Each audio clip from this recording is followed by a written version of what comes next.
when you get out into that area, your compass suddenly starts gyrating. Now I got this off the internet, so it has to be true. So bear with me here. We do not have this kind of a compass on board. And then there's sightings of large sea creatures, and sometimes there's something following the Navy around, and it's a scary place. And if you're on the wrong cruise ship, that's what you get for budget cabin on that line, so to be unnamed. And so people thought, oh, this has to be the work of creatures from outer space or movie extras.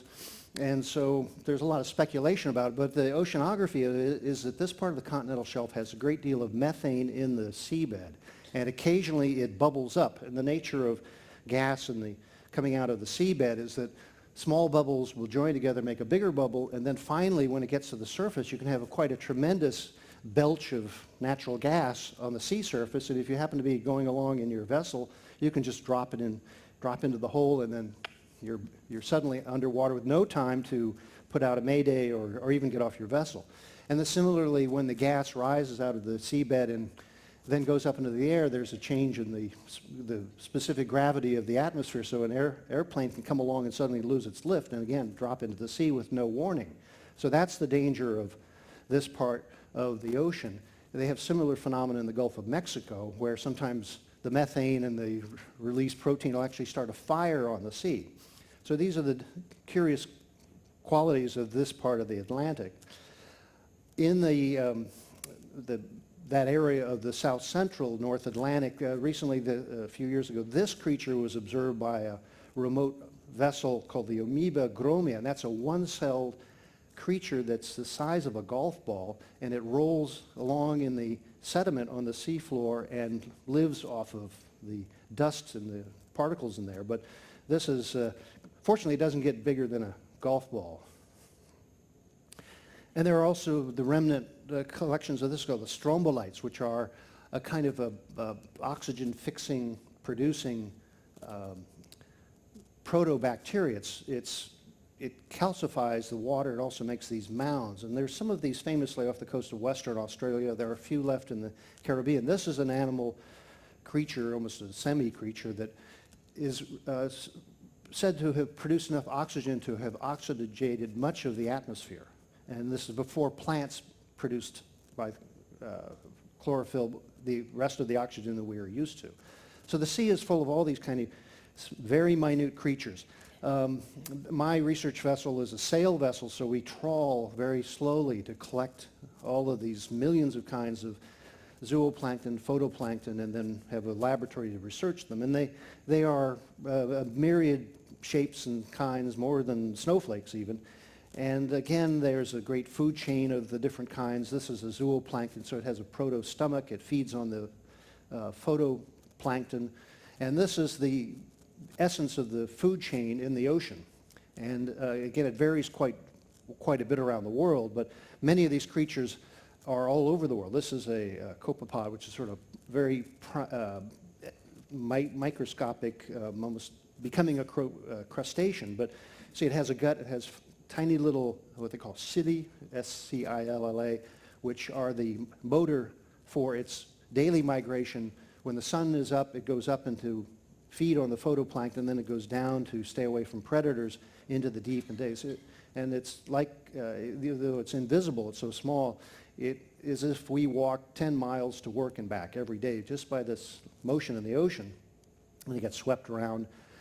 Most of this is out in the shore lines, because the rivers and the sediment is tossed up in the shore areas, and that's where most of the bloom of the phytoplankton is. Out in the central ocean, there's very little, because there's very little food in the gyres out in the center ocean.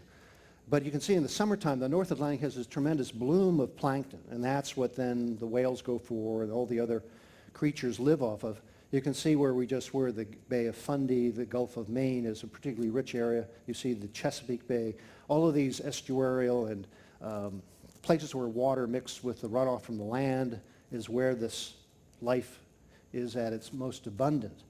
So we were just there in Maine and Nova Scotia, and those waters are much richer in life than down in the tropical waters because of the phytoplankton that thrives seasonally in these areas. And perhaps you met one of these creatures at lunch. This is sort of the icon at the bottom of the sea of the North Atlantic, and the lobster, or homard in French, is a very crusty creature, and it lives in holes, and it has these tremendous jaws for catching small prey and then digging for shellfish, crack them up, eat them, and they're a pretty great monster. The ones we see are just what they call chicks, which are the young that are caught in a trap. Usually 1 pound to 2 pounds is the legal limit, but the adults grow very, very large. And the biggest one I've ever seen is at the Woods Hole Oceanographic Institute in Massachusetts. They had an adult female that was probably 50, 60 years old and weighed 60 pounds. And they used it for a study of how the life cycle of the lobster are. They are so abundant now in the Gulf of Maine because of the restrictions on catching the adults that the price for lobsters has continued to go down relative to the cost of everything else. And so now it's become almost a common food, which is back in the early days when people didn't like them so much, they were just used as fertilizer on fields when they'd wash up on the beach. And then there are other strange creatures. We've had a great bloom of jellyfish all through the North Atlantic. I've seen them all the way up the coast of Norway. And these usually are in tropical waters, but again, the warm waters they migrate with it, again, feeding on plankton, and they get very large, and you don't want to get any closer than that, or else you might be lunch.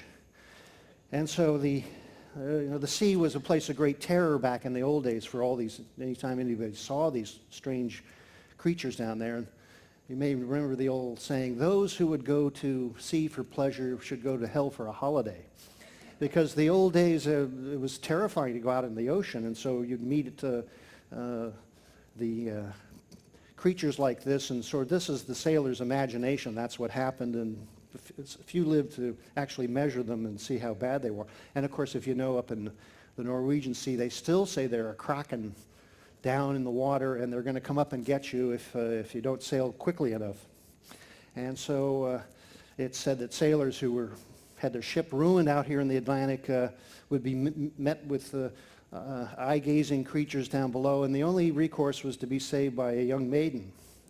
Usually when you saw a mermaid, that was the best thing in life, and you may not want to get back ashore. Well, anyway, these things are real, and giant squid and all kinds of other things are down there, the stranger than the next, but the giant squid, of course, famously fight with the sperm whale, so we know they're down there. There's never been anything but a carcass retrieved on a beach or various parts of them, but so far SeaWorld does not have a living one to entertain the kids. And a lot of these have a long, long history, hundreds of millions of years before there were land animals even. So here's a proto-dinosaur that then evolved into the sea turtle, which again is a leftover from the age of dinosaurs. And they are very persistent creatures, and of course a lot impacted by humans collecting their shells or building resorts on their beaches where they lay eggs, and so they're now preserved or protected as much as possible. And then the other icons of the Atlantic are the various bird life. We can see these, but above all the puffin, which has the unique ability to hold fish in its mouth while it's also eating other fish. Again, you're not allowed to do that at the dining rooms here. But the puffin they mate as a couple for life. They live on the rocks, and they're the sort of the symbol of the North Atlantic shorebirds and sea here. But again, if you go under the water, there are all these other creatures. This is the great Greenland shark that lives under the ice cap and in the fjords of from Newfoundland to Greenland, Iceland, and they're very mild-mannered shark because, like the whale shark, they're a plankton feeder. They're not a toothed shark, but that's the world's largest shark, which is rarely seen. More well-known are the narwhals, which are they have an extra tooth that is out there, the sort of iconic unicorn of the sea, and they're called narwhal because they're the gray whale in Norse. But again, they are now protected, except that the Inuit people in northern Canada around the North Atlantic and Arctic are allowed to hunt walruses and the narwhals and whales to this day. So there's still some toll taken upon them after the slaughter of previous centuries by whalers. This is the beluga, which is again a resident in the North Atlantic and particularly in the St. Lawrence Gulf. And I'm going to give another talk in a couple of days, or maybe tomorrow, just about the St. Lawrence. But these are a particularly cute whale. They're not that large. They may only weigh a ton or two, especially after having a cruise. And then are called the canary of the sea because they have a high-pitched vocalization and they talk back and forth, and you can hear it while you're on a vessel. Unfortunately, they devour a lot of the fish stock, so that traditionally in the Canadian waters they would be killed by the fishermen just to get them out of the way. Then again, they also have this, the great killer whale, or orca, which again goes around the world and hunts in packs, and is again very sociable animal, very intelligent animal. And again, you can see these on the coast up here. The greater whales out offshore, mainly the northern right whale, humpback whale, fin whales, and I won't go into much detail because you can see a lot of this if you go whale watching, you learn a lot more on television things. But the migration routes are generally from the tropics. There's a bay in the Dominican Republic, Samana, which is a great warm calving area. Sort of, they have the same quality in Hawaii. The whales will breed and they'll go north to feed. And in the Arctic waters where all that plankton and life is, that's where they have their great congregations and feed, and particularly bubble hunting, which is where the whales will create a wall of bubbles around a school of fish and they'll all go in and scoop them up. Very dramatic. And some researchers said, why do these whales jump?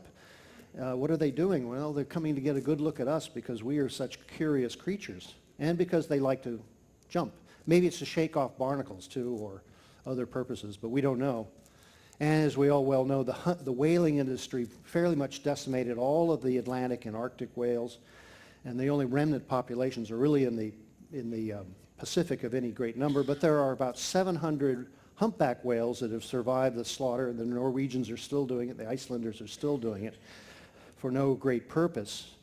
But I was running a small whale watching vessel off of Cape Cod. We go into the Stelvelen whale sanctuary, which is right off of Boston, and we sail right through it. The current restrictions are that vessels have to keep slow speed through that area where they come to breed, particularly in the spring, early summer. But this is an example of a ship that came into Boston with a fin whale right on caught on the bulb of its bow. So ship strikes are a major problem in these areas, and now by international law, they are a protected area and shipping has to watch out and give way. Now, some creatures have survived an incredible amount of time. You may have read about this, the Sealanth, which was a primeval fish that was found in the Atlantic, and they had found fossils of it on land, but they thought it was extinct, but there's actually a population living in very deep waters in the Atlantic. More famous is the king cod, though, which was the impetus for Basque, Portuguese, finally every European fishing vessel came over to catch the great bounty of the cod. And now, amazingly, it's been fished out so that in Canadian waters there's no commercial catch at all. And that was the basis of the economy for the maritime provinces, especially Newfoundland. But the cod is a very difficult creature to farm, unlike salmon, because the nature of cod is they swim in vast schools, and the ones that are a little slower get eaten by the ones behind. So if you pen them up, there'll only be one left, sort of like growing crickets. And such is the fate. Now, we get cod that is usually caught off of the Arctic, but you can see in these old pictures here from Newfoundland that the cod used to be tremendous. Now, these are the seniors of the fleet that had plenty to eat, but now there's a little sport fishing, but now it has become not a common fish for anybody, and often salted and preserved. It is now a prized dinner menu fresh. Now, those of you from this side of the pond, you may remember all the battles at sea between the Iceland, Denmark, Ireland, and the UK to delineate the fishing grounds, because all of the North Sea and the North Atlantic there has, of course, been overfished. And so these are pictures of back when there was a herring catch, back when there was cod catching, back when the sea was full of fish. And unfortunately, now that's mostly gone, and now the fleets go out to the end of the world to catch other things and serve it as such. And unfortunately, Newfoundland, Nova Scotia, and the rich St. Lawrence Gulf are now depleted, and they have other problems. You might note that there are radioactive deposits off the North American coast, as there are off the other side of the pond again. And that's not a practice that's permitted anymore as far as we know, but now they have all these hot spots of radioactivity on the ocean floor, which is bound to affect the marine life. Then you have the other conundrum of our modern times is the oil industry out at sea. And again, I don't want to wear this too much other than even in Newfoundland now, they're building big rigs to go offshore from Canada. And like the North Sea, this is tremendously dangerous business. And occasionally they don't quite do so well. And there have not been any major spills up here, but as the industry goes looking for more resources up into the Arctic and colder waters, it's an unbelievable technological effort and unlikely to get away with no great effect on the ocean.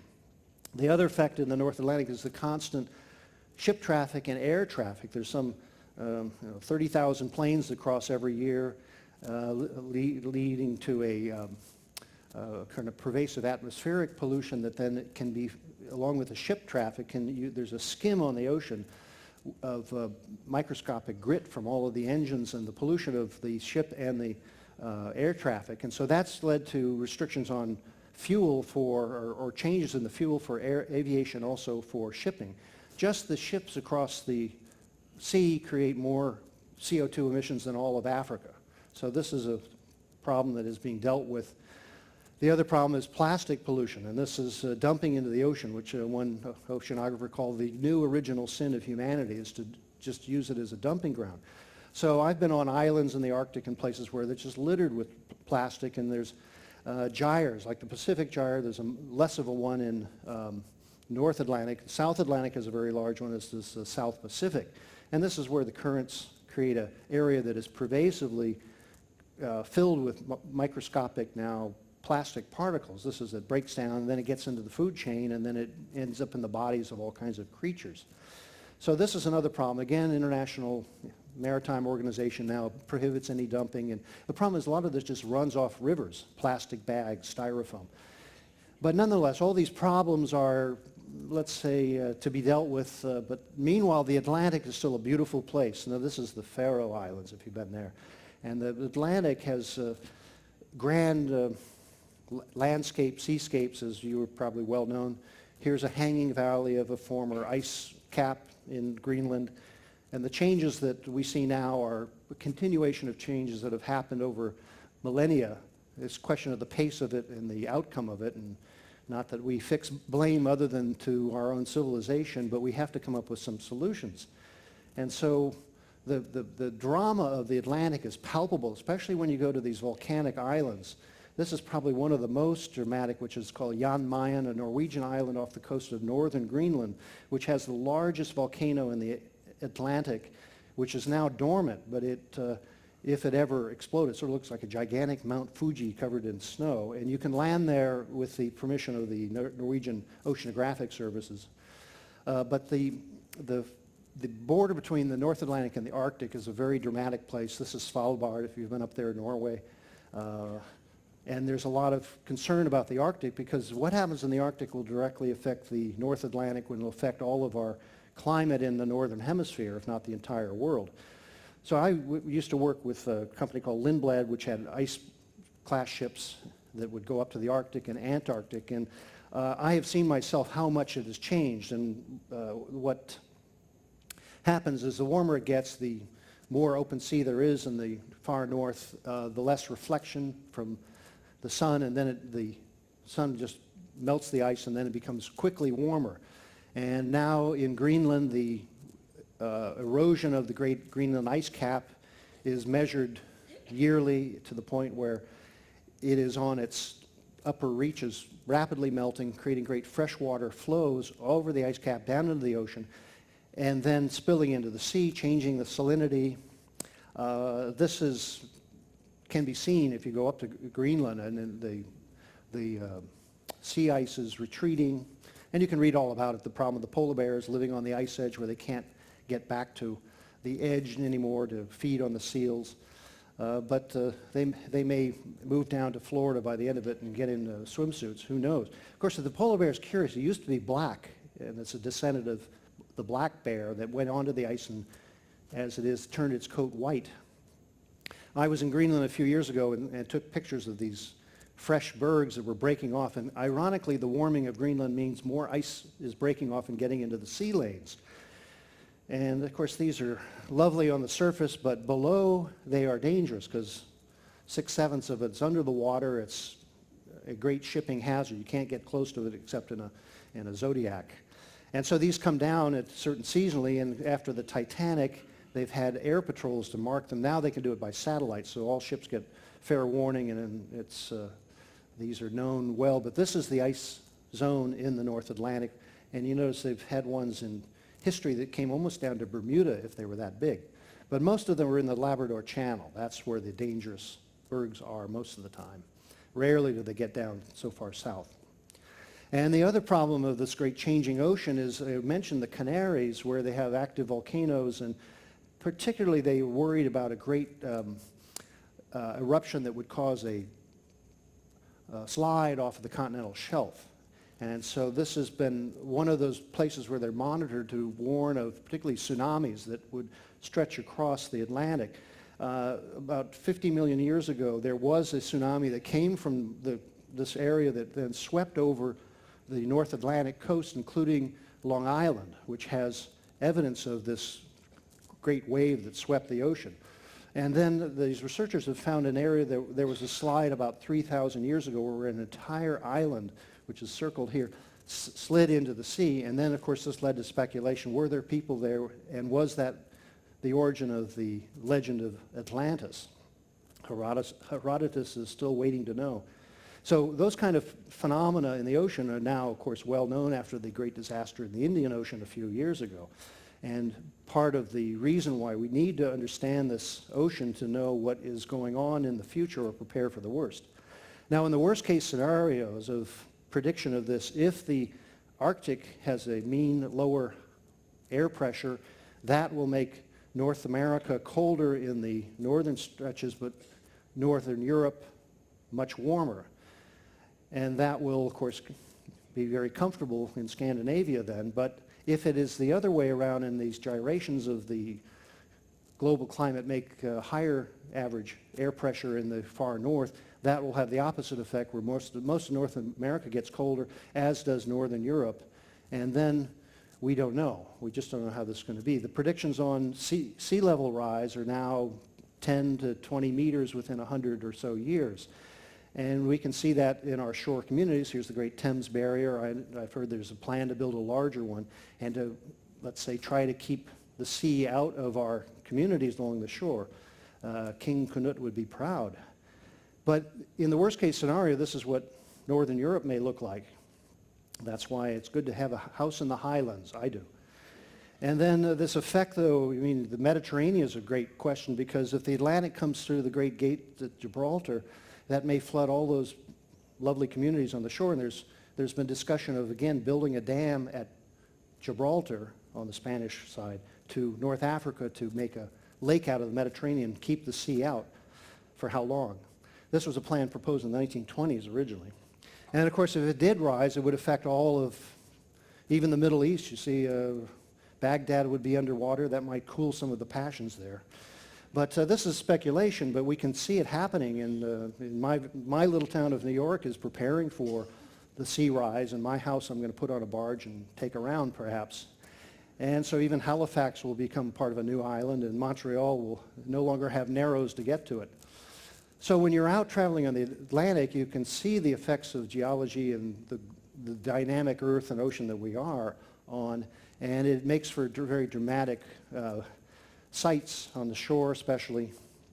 And these are the evidence of previous, maybe cataclysmic events like the great earthquake in Lisbon in 1755, or just the natural wear and tear of the ocean. But places like this may be completely gone in a matter of geological time, perhaps not in our lifetime, but still it's a beautiful place. And but I believe rather than living on a sandspit, the safest place, live on a boat. And this is my little busman's holiday craft, which is an old English Channel ferry built in Falmouth, sailed Plymouth based in Jersey to Saint-Malo, and it was a little ship, 1940, taking troops off from Saint-Malo. We raised it from the bottom of the Connecticut River and got it back in operating condition, and now we're ready to take it home to Falmouth any calm weekend. But if you get tired of the great services aboard the ship, welcome aboard, and be sure to bring a lot of rum. But it's a lot safer to be on a real ship, I say. So in the face of all the troubles of the world, I recommend this way of getting away from them. And I'll leave you with just a couple more sayings about the Atlantic. First of all, it was Paradise Lost. John Milton said, "Before their eyes in sudden view appear the secrets of the hoary deep, a dark, illimitable ocean without bound, without dimension, where length, breadth, and height, and time and place are lost, where eldest night and chaos, ancestors of nature, hold eternity, anarchy amidst the noise of endless wars, and by confusion stand." Well, that's the ancient terror of the sea before we knew more. And then here's another short work by A.E. Houseman of stars. I've seen them fall, but when they drop and die, no star is lost at all from the star-sown sky. The toil of all that be helps not the primal fault. It rains into the sea, and still the sea is salt. And finally, here's a writing by Henry James Pye in his book Naucratica in 1798 about the Atlantic. By love of opulence and science fed, new commerce wide her peaceful empire spread, and sea, obedient to the pilot's art, but join the regions which they seem to part. Free intercourse disarmed the barbarous mind, tamed hate, and humanized mankind. And with that, I wish you a great voyage on the great ocean and look forward to seeing you around the ship. Thank you very much.